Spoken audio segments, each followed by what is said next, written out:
أعوذ بالله من الشيطان الرجيم بسم الله الرحمن الرحيم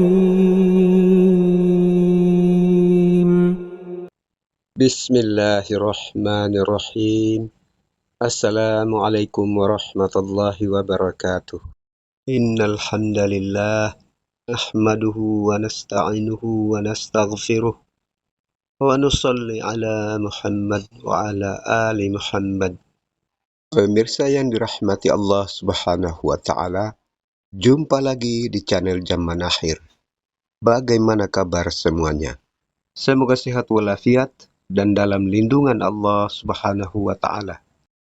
Hatta idza balagha matla'a asy-syamsi wajadaha tatlu'u 'ala qaumin lam naj'al lahum min duniha sitra. Beberapa ulama berpendapat kaum atau komunitas yang ditemui Dzulqarnain di arah matahari terbit adalah komunitas yang hidupnya masih primitif. In the Americas before Columbus, fishing is not an industry. Pemirsa yang dirahmati Allah Subhanahu wa taala, video kali ini kita akan mencoba membahas perjalanan kedua Dzulqarnain ke timur ke arah matahari terbit. Dalam perjalanannya ke arah timur, Dzulqarnain menemukan sebuah komunitas yang hidupnya masih primitif. Komunitas ini dibiarkan tanpa diganggu.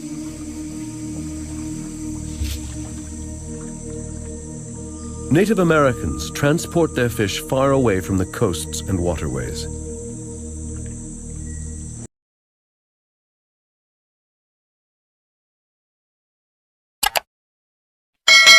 Delivery driver Jitmud was stabbed to death at an apartment on Trent Circle in April of 2015. I forgive you on behalf of Salahuddin and his mother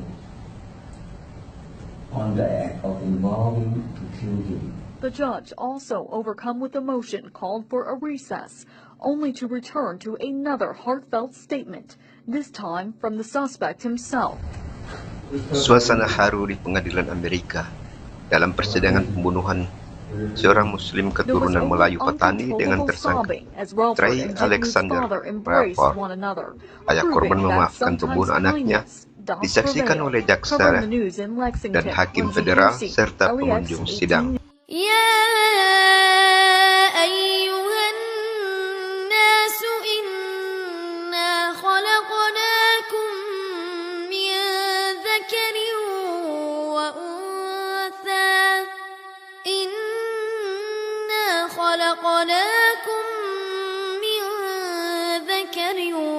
وأنثى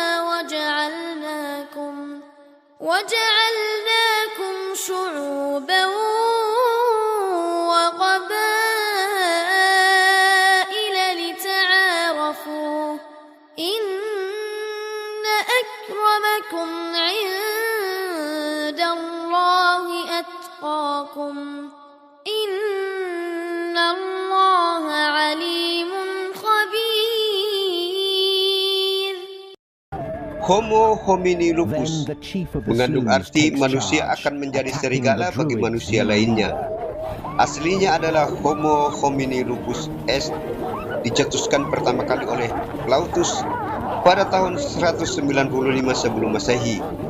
Dalam karyanya Asinaria, kemudian dipopulerkan oleh Thomas Hobbes, seorang filsuf dan pemikir Inggris dalam karyanya The Chief pada tahun 1651. Selama ratusan tahun, bangsa Eropa memegang falsafah ini, menjadikannya sebagai kepercayaan atau iman. Hingga saat ini, kredo ini tidak hilang, masih terus dipertahankan. Wilayah Eropa terdiri dari berbagai macam suku bangsa yang memiliki beragam bahasa dan budaya. Masing-masing suku bangsa ini ingin menjadikan bahasa dan budaya mereka sebagai bahasa persatuan di Eropa, sehingga muncul kompetisi di antara bangsa Eropa untuk saling berlomba sebagai yang terbaik, sebagai suku bangsa pilihan. Persaingan di antara suku bangsa Eropa selama ratusan tahun menimbulkan banyak peperangan yang terjadi sesama mereka. Tiap suku bangsa tidak menghendaki sukunya diperintah oleh suku lain, meskipun sesama bangsa Eropa yang memiliki bahasa, budaya, dan kepercayaan yang relatif sama. Karena kredo yang telah tertanam dalam pikiran selama ratusan tahun bahwa suku bangsa lain akan menjadi serigala bagi suku lainnya. Kredo ini menciptakan saling curiga di antara sesama bangsa Eropa. Maka setiap suku bangsa kemudian berkeinginan mempertahankan diri dari musuh yang akan datang. Setiap kerajaan di Eropa kemudian membangun militer dan menciptakan persenjataan, tidak hanya untuk mempertahankan diri, nantinya juga digunakan untuk menyerang negara lain. Kemudian terjadi perlombaan senjata di Eropa. Pada tahun 1492, Columbus menemukan dunia baru, yaitu benua Amerika. Penemuan dunia baru oleh Columbus membangkitkan hasrat negara-negara Eropa untuk menjadikan dunia baru sebagai ladang sumber kekayaan mereka. Dimulailah eksploitasi dunia baru oleh Portugis dan Spanyol. Atas restu Paus di Roma, antara Spanyol dan Portugis dibuat perjanjian Tordesillas yang membagi bumi menjadi dua bagian dengan garis hayal dari kutub utara menuju ke kutub selatan. Spanyol memiliki hak wilayah barat dan Portugis wilayah timur. Negara-negara yang memiliki akses ke laut tidak menerima perjanjian Spanyol dan Portugis. Inggris, Prancis, Jerman, dan Belanda tidak menerima kesepakatan ini. Sebaliknya, keberhasilan Spanyol dan Portugis menemukan dunia baru membangkitkan hasrat negara-negara lain untuk melakukan penjelajahan di samudra. Inggris, Prancis, Jerman, dan Belanda kemudian membangun armada laut untuk melakukan penjelajahan ke dunia baru. Persaingan di antara negara-negara Eropa semakin runcing.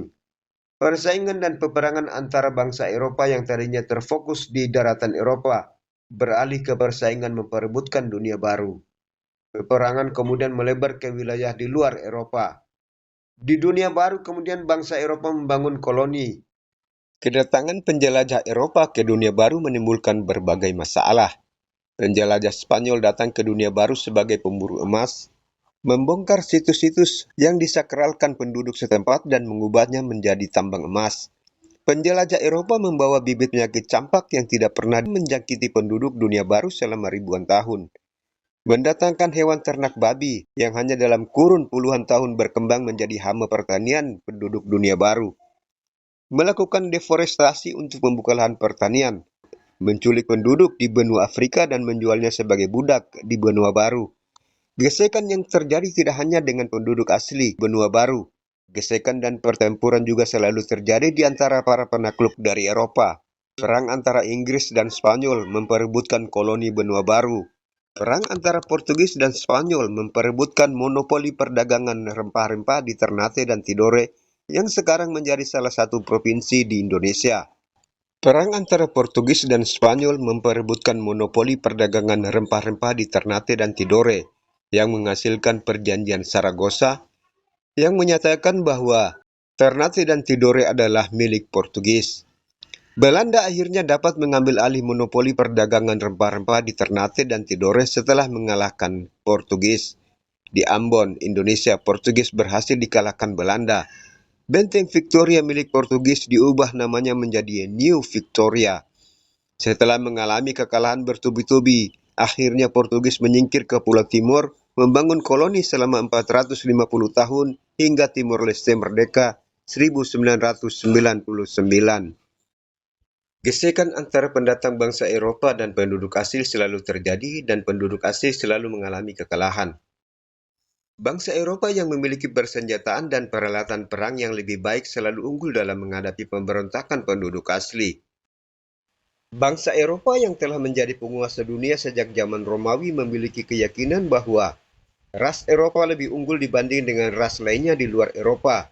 Oleh karena itu, bangsa di luar Eropa mesti tunduk kepada bangsa Eropa yang memiliki ras lebih baik dan lebih unggul sebagai bangsa pilihan. Di sebuah padang gurun perbatasan Meksiko, 50 prajurit bersama ratusan wanita dan anak-anak suku Apache Chiricahua melintas. Sementara itu, Brigadir Jenderal Angkatan Darat Amerika, George Crook, sedang mengintai mereka. Kemudian, Crook memerintahkan Kapten Ragsdale bersama satu kompi pasukan berkuda untuk menyerang. Seketika, para suku Apache tersebut diburu bagai binatang.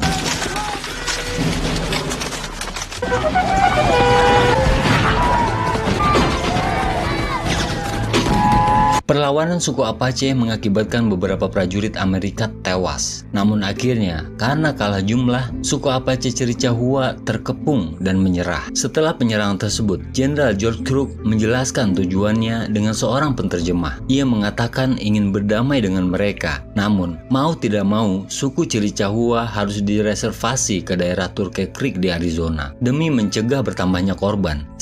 Sedangkan di daratan Eropa sendiri, masing-masing suku bangsa terjadi persaingan yang tidak jarang menimbulkan peperangan.